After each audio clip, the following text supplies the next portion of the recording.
নমস্কার, আমি Tanushree Mitrapal, reiki master teacher. আজকে আমি যে বিষয় নিয়ে আলোচনা করব সেটাও কিন্তু আপনাদের একটা অনেক বড় টেনশনের জায়গা। সেটা হচ্ছে মাঙ্গলিক দোষ। আমরা অনেকে এই মাঙ্গলিক দোষ কথাটা শুনেছি, কিন্তু আজকে আমি এই মাঙ্গলিক দোষ সংক্রান্ত আপনাদের এমন সহজ সাদাসিধে বা একদম সাধারণ টিপস দেব, যার মাধ্যমে কিন্তু আপনাদের মাঙ্গলিক দোষটা আপনাদের কাছে কোনো দোষই মনে হবে না। আপনারা কিন্তু ইজিলি এটাকে ডিল করতে পারবেন। প্রথমে বলে দিই মাঙ্গলিক দোষটা কী। ধরুন কোনো ব্যক্তির, সেটা জাতক বা জাতিকার, মঙ্গল যদি ব্যক্তির লগ্নে থাকে, দ্বিতীয় থাকে, চতুর্থে থাকে, সপ্তমে থাকে, অষ্টমে থাকে বা দ্বাদশে থাকে, তখন ধরে নেওয়া হয় যে সেই ব্যক্তি মাঙ্গলিক। এবার এই ব্যক্তি মাঙ্গলিক হওয়ার দরুন সেই ব্যক্তি কি কি প্রবলেম ফেস করে। ধরুন ছোটবেলা থেকেই ব্যক্তির এডুকেশনে একটা প্রবলেম হতে পারে, তার মাথা প্রচণ্ড গরম থাকে, তার জন্য দেখা যায় যে তার বিজনেস মাথা গরম থাকছে, সেই ব্যক্তির দেখা যাচ্ছে জবের প্রবলেম হয়।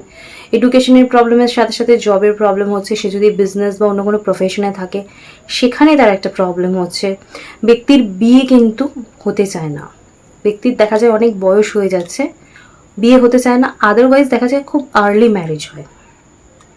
বিয়ে হতে কিছু কিছু যাদের আর্লি ম্যারেজ হয় না, তাদের দেখা যাচ্ছে সম্বন্ধ বিয়ের দেখা হচ্ছে, সেটা মনের মতো হচ্ছে না, বা যদি কোনো যোগাযোগ হঠাৎ করে হয়েও যায় সেটাও দেখা যাচ্ছে ভেঙে যাচ্ছে, বিয়ে অবধি যাচ্ছে না। মোটের কথা বিয়েতে প্রচণ্ড বাধা থাকে, মনের মতো সঙ্গী পাওয়া যায় না। বিয়ে যদি কারোর হয়েও যায় তাহলেও দেখা যায় যে হাজব্যান্ড ওয়াইফের মধ্যে মনের মিল হয় না, মতের মিল হয় না, তাদের মধ্যে বিরোধ হয় এবং সংসারে অশান্তি থাকে।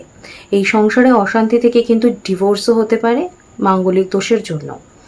এই সমস্ত প্রবলেম হচ্ছে মাঙ্গলিক দোষের লক্ষণ, বা আপনারা মাঙ্গলিক দোষ বললে এগুলোই বুঝবেন।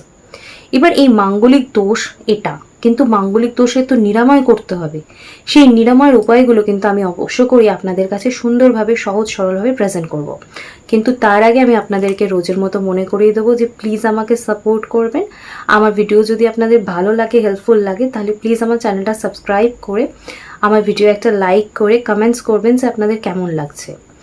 আর আমার এই চ্যানেল লাইক করা, সাবস্ক্রাইব করা, কমেন্টস করা কিন্তু সম্পূর্ণ ফ্রি। বাট আমি কিন্তু আপনাদের জন্য অনেক গুরুত্বপূর্ণ টপিক, যেটা নিয়ে আপনাদের ঘুম হয় না, টেনশন হয়, সেই সমস্ত বিষয়গুলো কিন্তু একদম সহজ সাদাসিধে করে আপনাদেরকে এক্সপ্লেন করি, যেইগুলো যদি আপনারা অ্যাপ্লাই করেন অবশ্য করে এই প্রবলেম থেকে ভালো থাকবেন, রিলিফ পাবেন।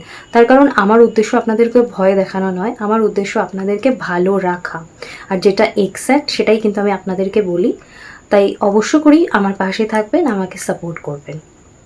আলোচনা করছিলাম মাঙ্গলিক দোষ থেকে কিভাবে ভালো থাকবো, সেটাই বলবো। প্রথমে বলবো সেটা হচ্ছে ব্যক্তি, সেটা জাতক বা জাতিকার যদি 28 বছর বয়স হয়, তখন কিন্তু ব্যক্তির মাঙ্গলিক দোষের যে প্রভাব সেটা কিন্তু অনেকটা কমে যায়। এবং কোনো ব্যক্তির যদি মাঙ্গলিক হয়, তার যদি 42 বছর বয়স হয়, এই 42 বছর বয়সের পর কিন্তু সেই ব্যক্তির আর মাঙ্গলিক দোষের কোনো রকম কোনো প্রভাব সেই ব্যক্তির ওপর আর লাগু হয় না। অর্থাৎ সেই ব্যক্তি মাঙ্গলিকত্বের কোনো কুফল আর সে পায় না, সে মাঙ্গলিকত্ব থেকে সম্পূর্ণ মুক্ত হয়ে যায়।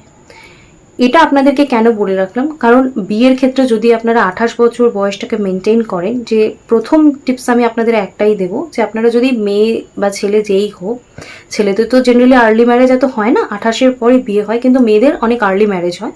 তো আপনারা যদি মাথায় রাখেন যে 28 বছর বয়সের পর সেই মেয়েকে বিয়ে দেবেন, তাহলে কিন্তু তার মাঙ্গলিকত্বের যে দোষ সেটা কিন্তু অনেকটা কমে যায়। আর যে কোনো ব্যক্তির যদি 42 বছর বয়স হয়ে যায়, তার যদি মাঙ্গলিকত দোষ থেকেও থাকে, তার কিন্তু তার প্রভাব অনেকটা কমে যায়। আর কি বলবো, 2 নম্বর টিপস হিসেবে আমি আপনাদেরকে দেবো, সেটা হচ্ছে কোনো ব্যক্তি যদি মাঙ্গলিক হয়, তাকে যদি আরেকজন মাঙ্গলিক ব্যক্তির সাথে বিয়ে দেওয়া হয়, তাহলেও কিন্তু সেই ব্যক্তির মাঙ্গলিকত্বের যে দোষ সেটা কিন্তু খণ্ডন হয়ে যায়। 3 নম্বর আমি আপনাদেরকে বলবো যে যে ব্যক্তি মাঙ্গলিক, সে যদি লাল রঙের রুমাল বা লাল কাপড় সেটা যদি পরিধান করেন বেশি, অন্তত মঙ্গলবার দিনটা যদি বেশি করে করেন, তাহলেও কিন্তু দেখা যেতে পারে যে সেই ব্যক্তির যে মাঙ্গলিকত্বের যে কুপ্রভাব সে ব্যক্তির ওপর ছিল সেটা কিন্তু কেটে যায়। আরেকটা বলবো সহজ উপায়, 4 নম্বর, সেটা হচ্ছে অবশ্য করেই আপনারা যদি অভ্যাস করেন, রোজ সকালবেলা ঘুম থেকে উঠে কোনো পাখিকে আপনারা কিছু খাওয়াবেন, তাহলেও কিন্তু মাঙ্গলিকত্বের দোষ কেটে যায়। 5th যেটা বলবো, সেটা হচ্ছে আপনারা যদি বাবার নাম করে মানে পিতার নাম করে যদি দুধ কাউকে দান করেন, তাতেও কিন্তু মাঙ্গলিকত্বের প্রভাব কেটে যায়। এরপর যেটা বলবো সেটা হচ্ছে রাত্রিবেলা যখন ঘুমাচ্ছেন তখন যদি মাথার পাশে একটা জল কোনো পাত্রে রেখে দেন এবং সকালবেলা ঘুম থেকে উঠে সেই জলটা যদি গাছের গোড়ায় দিয়ে দেন, তাহলেও কিন্তু মাঙ্গলিকত্বের যে প্রভাব সেটা কিন্তু কেটে যায়। আর কি করতে পারেন, মহামৃত্যুঞ্জয় মন্ত্রের যদি জপ করে তাহলেও মাঙ্গলিকত্বের প্রভাব কেটে যায়। আর লাল রঙের যে মুসুর ডাল হয় সেই মুসুর ডালটা আপনি ছোট ছোট প্যাকেটে করে ভরে রাখবেন। প্রত্যেক মঙ্গলবার করে যদি এই মসুর ডাল আপনি দান করতে পারেন, কোনো দরকার প্রয়োজন কোনো ব্যক্তিকে যদি দান করতে পারেন, তাহলেও কিন্তু আপনার মাঙ্গলিকত্বের যে প্রভাব সেটাও কিন্তু কেটে যায়। হনুমানজির যদি পূজা করতে পারেন তাহলে মাঙ্গলিকত্বের যে দোষ সেই মানে তার যে প্রকোপ সেটা কেটে যায়। তার সাথে সাথে ধরুন কোনো ব্যক্তির বিবাহ হয়েছে, সেই ব্যক্তি যদি 40 দিনের মধ্যেই নিজের পার্টনারের সাথে আবার বিয়ে করেন, তাহলেও কিন্তু মাঙ্গলিকত্বের যে প্রভাব কুপ্রভাব সেটা কিন্তু কেটে যায়।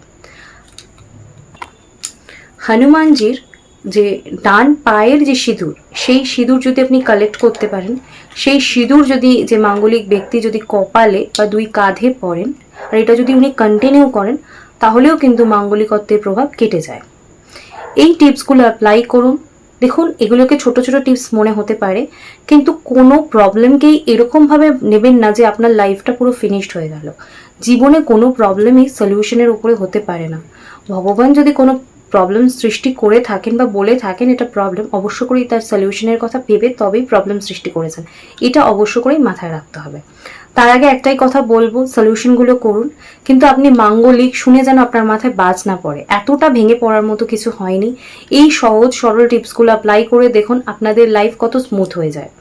এছাড়া অন্য কোনো বিষয়ে যদি আমার সাথে কথা বলতে চান বা রেইকি যদি আমার কাছ থেকে শিখতে চান, তাহলেও কিন্তু আমার ফোন নাম্বার সকাল 10টা থেকে সন্ধ্যে 8টা অবধি ওপেন আছে। ফোন নাম্বারটা আপনার ডেসক্রিপশন বক্সে বা স্ক্রিনে পেয়ে যাবেন, আমার সাথে যোগাযোগ করতে পারেন। আমি কিন্তু আপনাদের জন্য অ্যাভেলেবেল রয়েছি। আমার ভিডিও কেমন লাগছে অবশ্য করেই জানাবেন, সেটা জানাতে ভুলবেন না। আজকে আমি আমার আলোচনা এখানেই শেষ করলাম। সকলে সুস্থ থাকবেন, ভালো থাকবেন। দেখা হচ্ছে অন্য কোনো দিন অন্য কোনো বিষয় নিয়ে। আজকের মতো নমস্কার, টাটা। সকলে সুস্থ থাকবেন।